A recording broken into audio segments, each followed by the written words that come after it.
भारतात राजकारणामध्ये काहीही होऊ शकतं. सत्ता बदलते, नेते बदलतात, पण निष्ठा विकत घेता येते का?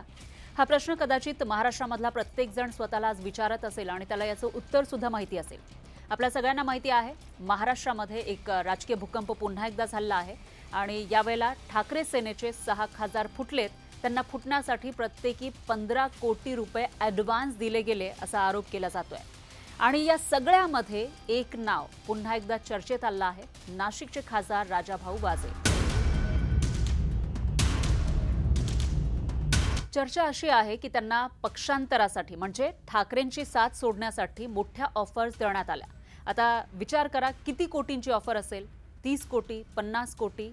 नाही, तब्बल 100 कोटींच्या विकास कामांची आश्वासनं त्यांना दिली गेली आणि जे काही मागचं कर्ज त्यांच्यावर आहे त्याच्यातून मुक्ती करण्याची तयारी सुद्धा दाखवली गेली.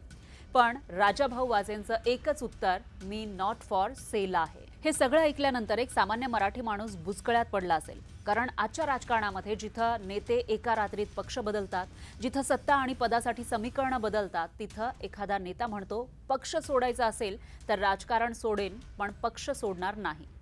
हे वाक्य फक्त एका नेत्याचं आहे का, की हा त्या जुन्या शिवसैनिकांच्या भावनेचा आवाज आहे? आपल्याला माहिती असेल, राजकारणामध्ये सत्ता ही मोठी ताकद असते. कारण सत्तेसोबत असलं की पदं मिळतात, संधी मिळतात, विकास कामांची आश्वासनं मिळतात. पण काही लोकांसाठी राजकारण फक्त व्यवहार नसतो, तो भावनेचा विषय असतो. राजाभाऊ वाजे यांच्या भूमिकेमधून समर्थक हेच सांगतायत की काही नाती पैशानं आणि सत्तेनं तोडता येत नाहीत. दिल्लीमध्ये एक पत्रकार परिषद झाली. या सगळ्या घडामोडी जेव्हा घडतायत त्यावेळेला दिल्लीमध्ये पत्रकार परिषद झाली आणि तिथं राजाभाऊ वाजे सुद्धा होते. त्यावेळी ते भाऊक झाले. त्यांचा संदेश स्पष्ट होता, ज्या दिवशी मला पक्ष सोडायचा असेल त्या दिवशी मी राजकारण सोडेन, पण पक्ष सोडणार नाही. आणि त्यांच्या वडिलांनी सुद्धा भूमिका स्पष्ट केली आहे, आम्ही कुठेही जाणार नाही. आम्हाला कोट्यावधींच्या ऑफर दिल्या गेल्या, पण आमची भूमिका स्पष्ट आहे, आम्ही ठाकरेंची साथ सोडणार नाही. हे सगळं ऐकल्यानंतर आपल्या लक्षात आलं असेल की राजाभाऊ वाजेंनी 100 कोटींची ऑफर धुडकावली आहे. पण यानंतर त्यांची खरी परीक्षा सुरू होते. कारण शिवसेनेची आत्ताची लढाई ही फक्त नेत्यांची नाहीये, ही लढाई आहे विचार विरुद्ध सत्ता. कारण जे खासदार गेलेले आहेत त्यांनी वेगळा मार्ग स्वीकारलाय, ते शिंदेंच्या सेनेत गेले. शिंदेंची सेना ही सत्तेत आहे. मग अशामध्ये निष्ठा विरुद्ध राजकीय गणित कसं जुळणार?